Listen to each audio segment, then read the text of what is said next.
This will be very general, very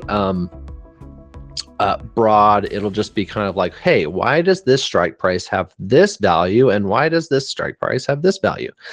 We're going to jump into 3 different underlyings that I have prepared to do this and compare strikes and contract prices.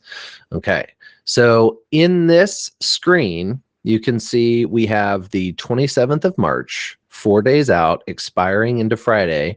Now, what is expiring? The contracts are expiring. And if they're in the money, if they're in purple, meaning if we are buying calls and they are below the current strike price, they will have intrinsic value. Now, I'm not going to go down a rabbit hole with you with intrinsic value, but it just means that over time, your contracts, if you're above the strike price that you were at currently whenever you executed the trade, then that means it'll hold its value. But remember, call contracts, options decrease over time. So whenever you're buying, especially in a volatile market right now, if you're buying Delta 70 calls, they're going to be more expensive because they hold their intrinsic value. Not to mention, whenever you put on, let's just say we're buying calls here on the spiders, the reason why it's, well, I've already gone over that, it's more valuable because you have a higher probability of profit, right, as the strike price trades above your option contract. If you want a more real-time underlying, something maybe you pay attention to right now is AMD or Netflix. You'll hear me talk a lot about AMD because I love trading semiconductors. That's just kind of my thing. I trade micro futures, but any other underlying is usually a momentum trade. Netflix is a good example. Zoom is a good example for those of y'all that have been paying attention to the options room this morning. Okay, so for example, let's just say that we're going to be completely bullish in Netflix. Everyone's streaming, everyone's home. We know it's one of the honey badgers as well. And we want to buy some decently priced. Like, we don't want to pay a lot of money for this.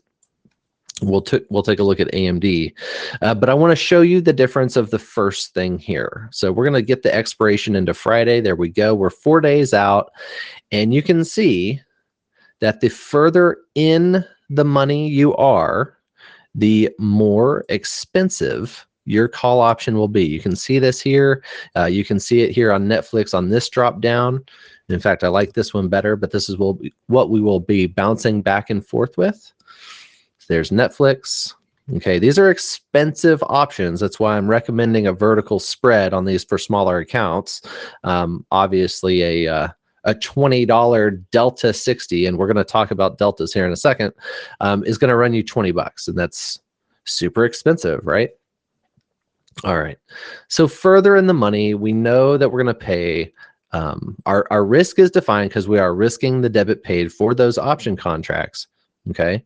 Now, whenever selecting a strike, your first question is, how aggressive am I? What's the setup? And to each his own with finding the expiration and the particular bullish or bearish setup. In this example, we're going to be moderately bullish, right? In a volatile market like this, it's kind of nonsense to be buying out of the money calls. I'm usually not a fan of out of the money calls unless we're doing a momentum trade with Squeeze Pro on a smaller time frame. But check it out. You saw how whenever we went back from like way in the money Delta 70 to way out of the money like Delta 20, the strike price and the option contracts decreased in price, right? These are cheaper because, hey, they're in less demand, all right? And by expiration, you're $20 away. You're about $10 inside the expected move into Friday. Now, this is great if these out of the money calls were to increase in value and Netflix goes up to 370 by today or tomorrow, because more time that you have holding on to those options contracts, those will actually decrease over time. Okay. All right. Now, here's something. If you don't know about deltas, you need to. Delta 70 just basically means that for every buck the strike goes up or the underlying goes up, the options contract that you own goes up 70 cents. So remember, in the money, intrinsic calls are going to be more expensive because they are more valuable. Okay. Whenever you go out of the money like this, not only is your probability of profit lower, but your delta is lower. In this example, delta 36, and in the rooms, by the way, this is just kind of a side note. Whenever you're listening to people like, well, any of the moderators, but particularly like JC and Henry, if they say delta 70, and they're looking at a strike price, it's usually a round number unless it's specifically delta 70. But if you hear the reference of delta 70, it could also mean like delta 68 or delta 72. But we say delta 70 because that's kind of the minimum, right?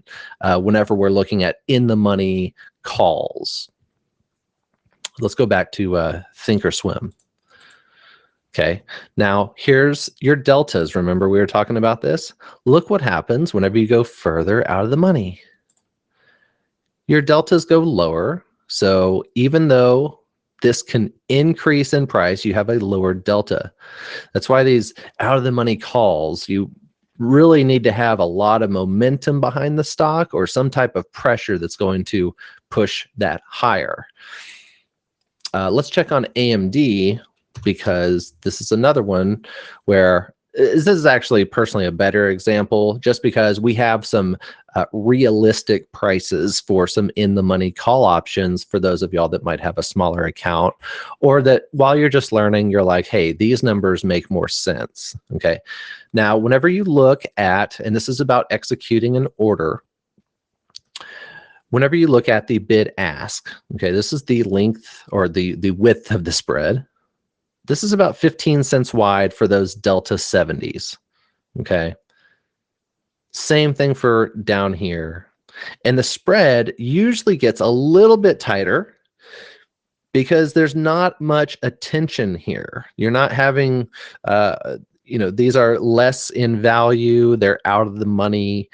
They're super, super cheap. And hey, it's great whenever you buy Beyond Meat Delta 20 calls and they blow up same day and then you can get out, right? Remember that if you've been in the options room for a while. And then of course that kind of correlates to other squeeze plays. All right, so let's go back to this visual and type in AMD as well. And we will set up two strategies that I think are good examples for teaching why would you select a certain strike price. So we'll bring up the options here. And it's going to be the inverse for puts. So let's say we're going to buy some puts on AMD instead of buy some calls. Okay, well, guess what? If you're buying puts, you're bearish. And these are out of the money because the strike price is here. And if you were buying puts that were out of the money, that means you are below the strike price. It's one of those things in options trading where it's like, okay, that's kind of a wall, right? That can be a mental wall where you need to get the directions right. But just remember, if you're buying a call, you're bullish. If you're buying a put, if we know puts and calls are opposite of each other, you are bearish if you're buying a put. But that principle of out of the money and in the money still stays the same. So if I'm bearish, I'm buying a put. Look where my strike is. Look at this strike, look at this, the price of the underlying, and you'll see that it's below it, but we're bearish anyway. So this qualifies as this put being out of the money. And not only that, but you're also going to pay a lower price the further out of the money you go. How are we doing so far? Okay, so these are just Netflix and AMD are good examples to understand the value. I mean, you could use any underlying, and I think I'm just maybe more personally more comfortable with these just because I trade those a lot. So let me zoom in to see if I have any questions real quick, and I will address those. We'll take a quick little a breather here as I look at those. Oh God, you are going to use Tastyworks. Lee B, I don't know if that's positive or negative. Let's see here. I hope that using both is actually beneficial here. All right, so guess what, guys? We're going to go ahead and buy some calls on AMD. Okay, Cookie Monster, there you go. I thought I saw that. My computer's kind of scrolling weird. Any thoughts on the trade? I emailed you. I saw that email on Saturday or Sunday. I started out a response, and I'll just send that to you here in a little bit, like right after the session. Yeah, and I love how it was. It had a lot of data behind it. It was very intensive. So it was a lot to look at, but I really appreciate it, and I'll get back to you on that. Yeah, I had started a response, and I was like, man, there's so many things to address here. All right, let's see here. Thank you, Sean. Yeah, a little bit of a network for thing. Oh, nice, Libby. I'm glad that both is better. Yeah, I think so too. I mean, it's just like whenever you're learning something, you have your visual learners, but then again, you're going to have, I mean, you've just, as a trader, it's just something you've got to stomach. If you're ignoring Thinkorswim, if you don't want to use Thinkorswim, it's best to just know it in general. So if I was buying these AMD Delta 70 calls, I'd go in here and I'd be like, all right, I'm going to click on the ask, because the ask is what I'm buying it for, 450. And you can lower your strike price right here. Now get this. What happens? Dun, dun, dun, what happens if I buy this Delta, what was that? Let me just make sure that's correct. Yeah, Delta 70. What happens if I buy the Delta 70 call for 450? If this goes up, if the strike goes up to 37, then this increases by 70 cents. In other words, if we were up to, if the strike goes up $1, then the option increases by 70 cents. And we can see that visualization a lot better here on AMD. So here I go. I'm going to buy the Delta 70 call. I'm going to swap this real quick because we were looking at puts. And imagine it's going to be right there. All right. So there's your Delta 70 36 in the money call. And let's say that AMD goes up to $40.20. I didn't plan that 420. It just happened that way. Let's say it goes up $1, right? Well, if we're buying that for $5.15, this options contract will now be worth 70 cents plus $5.15. All right. And we know that that's $5.85. And the difference between an in the money call and the out of the money call is going to be the amount of increase in the underlying for the options that you buy. So get this. All right, it's an out of the money call. It's a very low probability trade. You could argue maybe a little bit against that in this volatile market, but let's stay on topic here. You're going to buy this. Let's just put in a round number, 170 for this super low probability of profit Delta 30 call. It's going to be the 44 call. So if we go back up to 420 or now 430, our options contract only increases by 20 or 30 cents, whatever your delta is. And I believe I said Delta 30. Okay. Yeah, there you go. So Delta 30, which isn't great. But if you're trading a high beta stock, and this is kind of my first summary here. If you're trading something like Beyond Meat, which is something we did a lot of in the rooms here, and we did combination of things. We did out of the money calls right about here. So the more I zoom in, you can see that we had a very nice squeeze pro signal. This was back last year, about 7-8 months ago.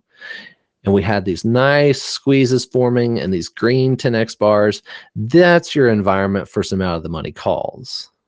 Okay. Because not only are you getting that huge move, but you're paying very, very little, and the upside is just crazy. So yes, Delta 70 calls would be great. You'd be just paying more for them, and that's really the only difference. Any other questions so far? This should be pretty straightforward. And then now we're going to just confuse it by one tick, okay? But the key is to not be, we're going to add another layer to this, basically. Okay. Let me back up. Are there any questions so far with anything about how to select a strike price based on kind of what you see in the options option chain here? Nice, Lee B. So Lee B asks a great question. Let's go back to the calls here. And the question is, how do you figure the break-even stock price on the call buy? Okay, well, check this out. Let's go to the table so you can see this. This is also the main option chain for the web-based platform in Tastyworks. And then what you do, you'll be like, oh my gosh, why didn't I think of that? Okay. Whatever debit you paid for that options call, that contract, right? So let's say that, let's say I want to put in a bid for right outside the mid here. The spread's pretty decent, right? Remember, with these AMD calls, they don't really spread out too much further than like, 15 cents. But let's say we're buying this for $4.50. All you're doing is adding the debit you paid to the strike, and that will be your break even. So for this 37 call, which is in the money, and it's a Delta 65, so Delta 70, whatever, right? Remember, we just kind of round it around. And if you want to be more specific, it's just a personal preference. But what you're doing is just now adding the debit you paid to the strike price. So 37 bucks plus 450, your break even is going to be 40.50. Now remember, call options decrease in value over time. We can see that our theta, and this is going to be, if we just kind of trade, it doesn't really depend. It doesn't really matter on how we trade. Over time, you'll be losing about $8, or actually, rather, hold on.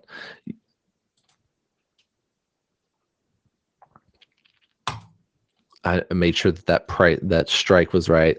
Let's do this. Let's do. We could keep it there, actually. Okay, so if you just trade above 40, what is it now? 37, so 40.50. Your contract decreases every day just by a little bit, because 8 isn't that much. But remember, our expiration is 17 days out, and that's a lot of time for an options, right? I mean, that's relative, but for me personally, I'm usually in and out of a trade. If it's not going to be within the same day, it'll be like 3 to 5 days out, because I trade off of lower time frame squeezes in high volatile markets. So, and more volatility means the more short term of trade. Okay, so let's say this. I want to just be kind of moderately bullish in AMD. I don't want to pay a whole lot of money. Let's say I have a smaller account. Let's say that I'm still kind of in the closet bullish, but I also don't want to be, kind of too much risk on the table with those out of the money calls. So I'm going to be more comfortable with doing something a little bit more closer to the strike. Just barely in the money. So this qualifies as like a Delta 60. Okay. So the underlying goes up $1, up to about 40.60. My contract value will increase by 60 cents, which would be about 410 from this spot. Okay. Well, hey, guess what that is? That's a pretty nice little return on something that was so cheap. Because if you're talking about increasing $3.60 by 60 cents, that's $4.20. If you do that math, it's a nice 25-30% gain. Okay, on one trade. And you repeat that over and over again, and then all of a sudden you're a trader. Do I attempt to get the middle bid on those AMD calls? I usually do, Jay. Like I said, cannabis plays, high short interest plays like Beyond Meat and Tesla, those are fun for some way out the money calls. Remember, just don't pay a lot for those because those hardly work out. You got to have a nice little signal and some good a good argument, I would say. And so late girl, just you don't have to put any weight into it. It's just something to pick up along the way in your trading journey. Usually also with whenever I'm trying to buy in the money calls, or let's just say Delta 50 at the money calls, I usually do put in a lower bid because I'm kind of a frugal guy. Hey, Scotty B, good to see you. And I say that joke like, okay, I just don't want to buy the market. I'm patient enough to be like, okay, yeah, let me put in a little bit of lower here. Because in my experience, I end up getting filled, and it's like, okay, I could have put it in for 10 or 15 cents lower, and just waited a couple hours or something. Especially in this environment, I don't want to buy the market. There's nothing against it. Look, it's just really kind of being a dick for a tick. But all right, so we went over strike price, how to select a strike. Any questions on that? And I hope that those two examples that I had prepared were good enough. It kind of showed you the difference between an expensive call and a very cheap call. Now, if you want another expensive call, you can go to something like Tesla and be like, hey, this is ridiculous. So I don't recommend trading options in Tesla right now. If anything, do something that's like fun and aggressive and define your risk. But remember, look at how expensive those in the money calls are. So it doesn't make sense to trade options in Tesla unless we have some radical signal. Because, I mean, if you want to buy an in the money call option in Tesla for 60 or 80 bucks, you might as well just end up buying the stock. All right. Looks like I got all the questions. And I will see y'all on the other side here in the options room. Thanks, y'all. Without simpler trading, I could not have financial independence. This is one of the best investments I ever made in my life. It's helping me find consistency. It's one of the things that won me over.